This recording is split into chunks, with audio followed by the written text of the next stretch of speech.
with me in the studios this afternoon, I still have Mr. Nuruddin Adigbenro, Michael Odiong, and Mr. Shegun Shokwito. Thank you for your time, everyone. All right, let's go to this story that has been stylishly trending. I use the word stylishly, and I'm sure we know why. Anyways, we've all heard about this issue going on between the First Lady Aisha Buhari herself and the daughter of Maman Daura, who is President Muhammadu Buhari's nephew, Fatima. That's her name. In a video that's been trending online, you could see the First Lady actually shouting in the villa, you know, about some doors being locked. Actually, she said she was denied access into some part of the Aso Villa, and that the so-called Fatima was actually mocking her. A lot of stories out there, and this has been trending on social media. I've tried to avoid discussing this issue because for me, I think personally it is an insult on the First Lady of my country, you know, to have been, you know, reduced to this. But that's my opinion. That's not for anybody to take. Anyways, but just in case you haven't seen this video yet, you might not see the face of the First Lady, but of course you hear her voice, and she has also come out to confirm that that was actually her shouting in the villa. Let's quickly see the video.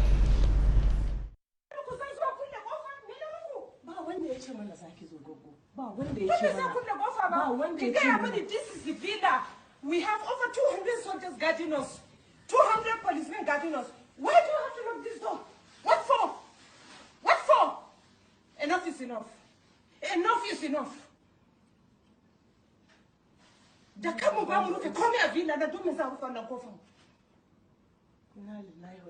me know when you are leaving this place.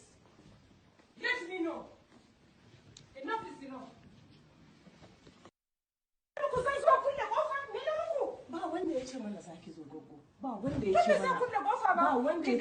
This is the villa. We have over 200 soldiers guarding us, 200 policemen guarding us. Why do you have to lock this door? What for? What for? Enough is enough. Enough is enough. Let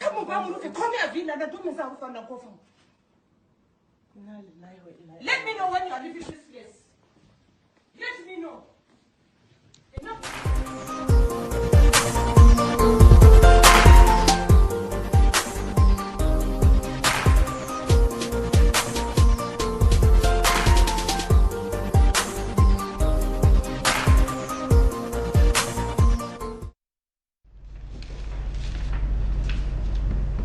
All right, welcome back. Well, the First Lady claimed she was prevented from accessing some parts of Aso Rock, while Fatima said she recorded the video as proof that the president's wife assaulted her. You know, there's been a lot of back and forth on this issue. Now, the opposition party, the PDP, of course, they feasted on this. They released a statement and they said that the public fight between the First Lady and Daura's daughter underlines the managerial ineptitude and leadership failures of the Buhari presidency.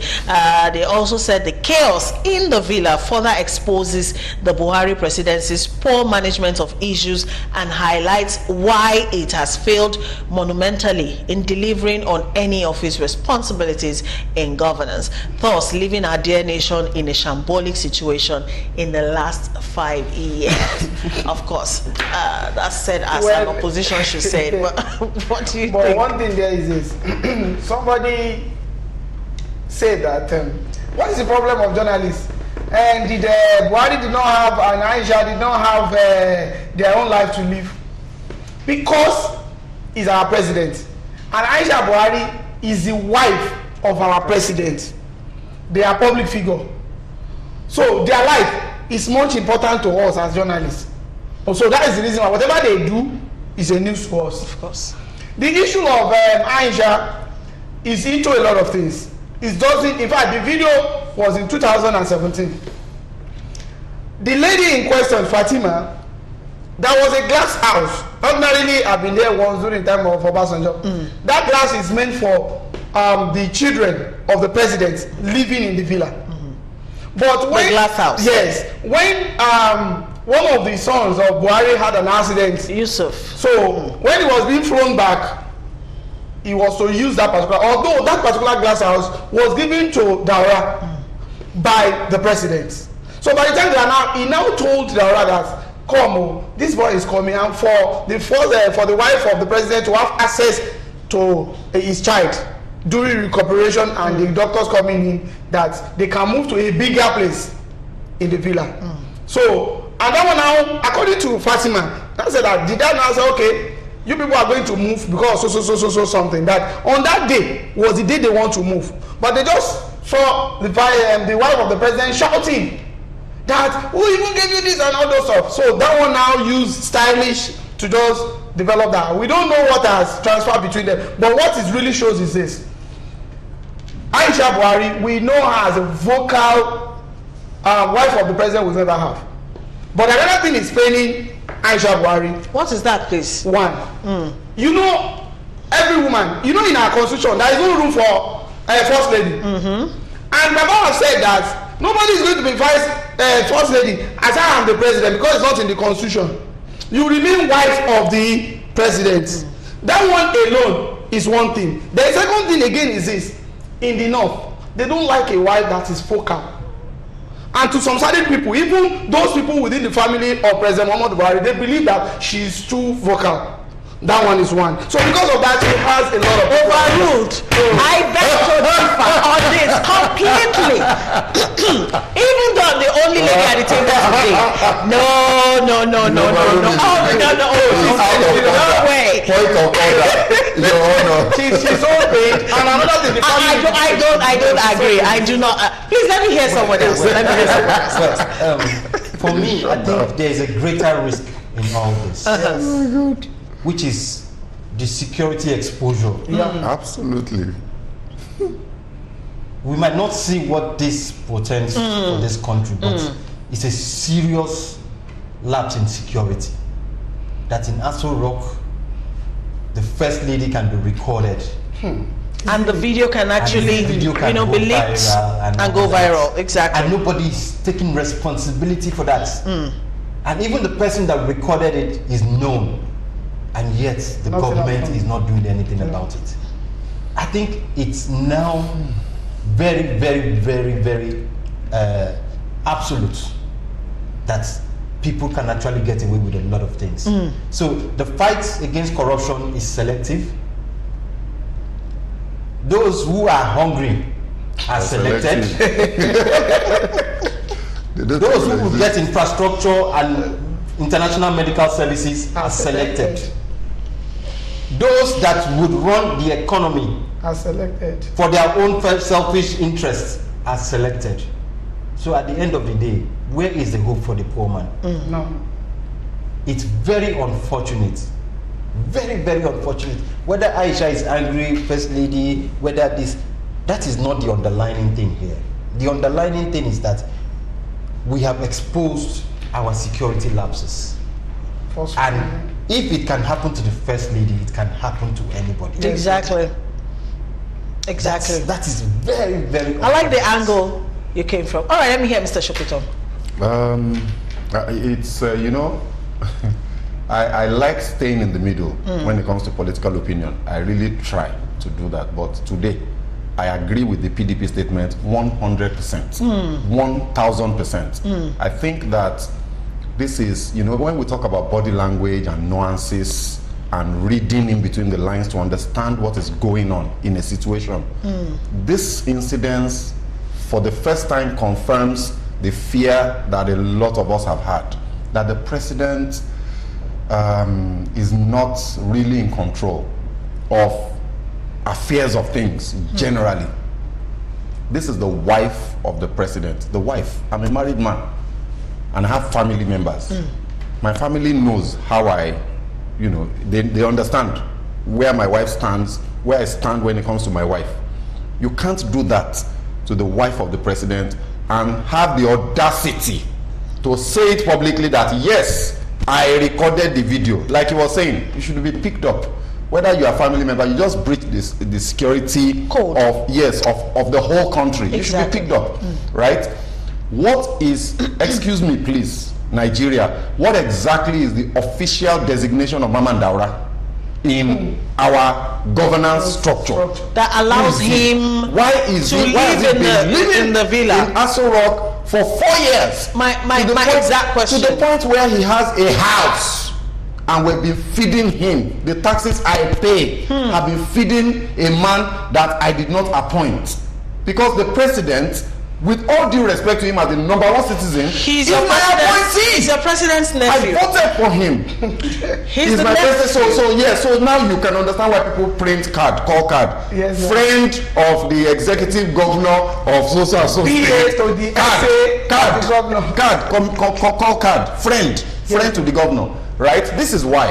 Now, I would have expected that the president, when this started happening, including the ridiculous rumors about whether he's marrying or not, he should have immediately, in fact, I don't think he should have addressed that, but this one, he should have immediately, not by talking publicly, but we should have seen actions that showed that he is in charge and he is protecting what needs to be protected around him. Now, this says a lot about how he's handling our governance issues. The fact that we have service chiefs who have been in office now, officially, Buhari has the longest serving security heads in a peacetime Nigeria history. Peacetime. The only time we have ever had service chiefs that stayed longer than 5 years was when we were either at war or during military coup. Now they've actually overstayed. Now they are going beyond one tenure. Exactly. They are almost doing an extra one, making 5 years. And from what I have seen and from what we are seeing in this video, it's likely that they will do 8 years. Only if they retire. It's very likely. No, even if they will extend it. Right? So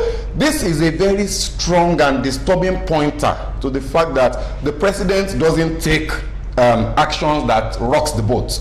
He is very nice and okay with how things are. And you know that picture of the man eating with his toothpick is an apt description of his mindset. Here we are screaming, Nigeria is there is problem, there is hunger. Somebody says there is none. There is no employment. Somebody says no, we have enough doctors.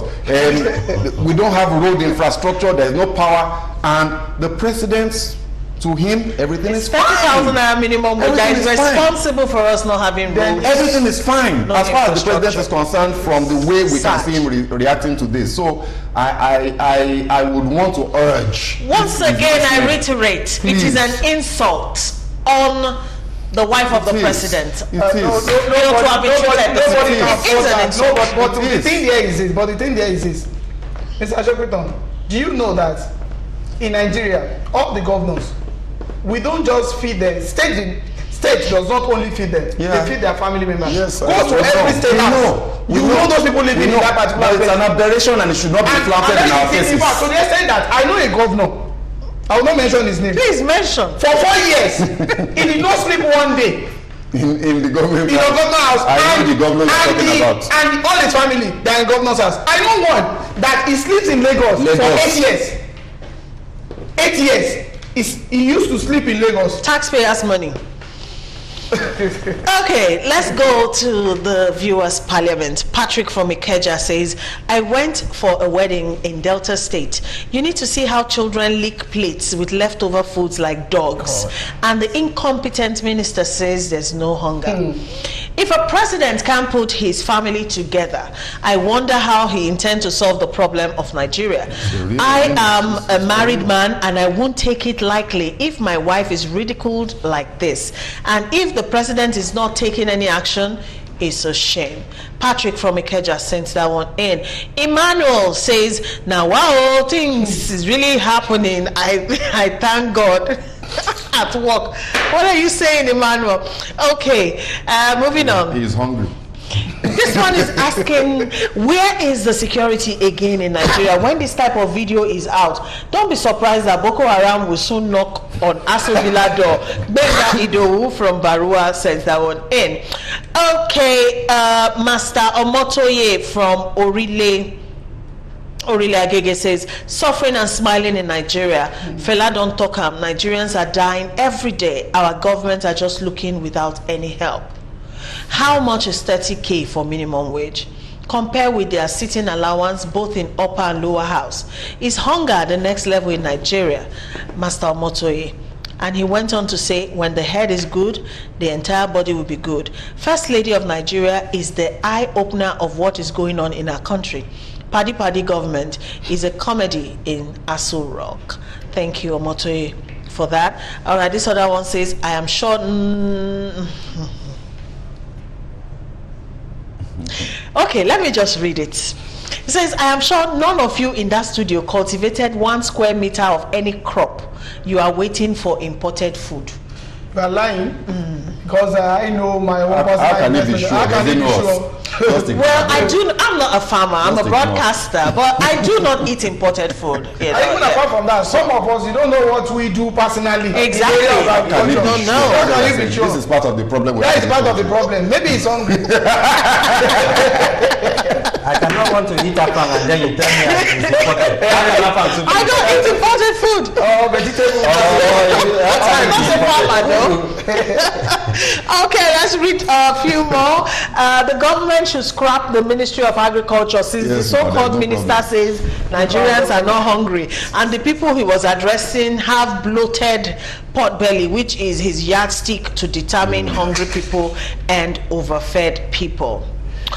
They can pay ministers 36 million naira, to each minister 43 in numbers, but they cannot pay 30k minimum wage to workers. Fear God, oh. All right, this other one says, unqualified man at the corridor of power leading a qualified people who are not power crazy like them. Good morning to you, good afternoon to you. Hungry is understandable. There is poverty in Nigeria, but I don't blame them because they don't know the meaning of hunger. I don't think any of them has experienced it before. That is why they don't know what we are facing. All right, just one more before. This one says the minister is a rapist of natural and social justice, whatever that means. All right, gentlemen, quickly, let's make a summary of what we've discussed today. I want to really plead with the Buhari-led federal government. Don't mind the minister. He's not hungry. But in Nigeria, many people are hungry. The issue of economy must be well fixed. We need much more people. Let a lot of people come into agriculture. Let us have more foods. And at the same time, those people producing local rice, we are the one agitating that we should have local rice. But at the same time, your price of the local rice is the same thing as the imported rice. Then what is the difference? And another thing is this, the taste itself is not like the imported rice. Please, as much as the local rice, I think we should have a leverage of buying it lower in price. But it's the same thing. Then President Muhammadu Buhari, what happens in your personal home is very, very important. Yoruba used to say one particular adage, Tí ọ̀dẹ̀ ò bá dá, bí ìgbẹ́ ni ìlú máa ń rí. That means that if your personal home is not healthy, the outside you are going is going to be like a dungeon or bush. Please fix your personal inner room and the other room and fix Nigeria for us. Michael. What I would just say is this. We should please, with all the stories in summation, try to take action when necessary. If you have a minister that does not understand the intrigues in the country, take action. If you have a breached situation whereby your wife is exposed and then security is breached, take action. If you hear Nigerians talking and they are complaining, take action. Let your body language be action. Let's have a sense of you're working. That is it. All right, Mr. Shopito. Now, wow. Don't know where to start. Yeah, I don't know where to start because the problems are so many and the issues are so many.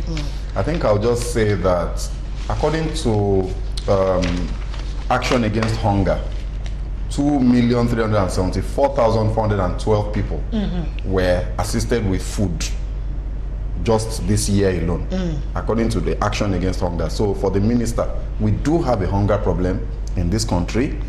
The president needs to understand this and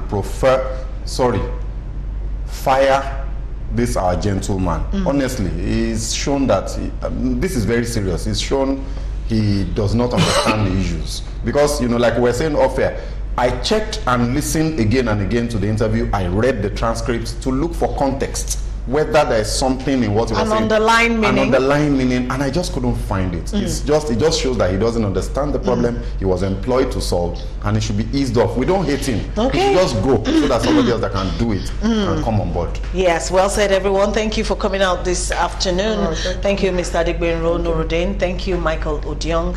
And thank you, Mr. Segun Shokwiton. Thank you, viewers, for all of your contributions. Social media did not take the no hunger story very well. And someone went online, on Twitter actually, to say, Sabo na no no, na no no. I'll leave you on that note. All right.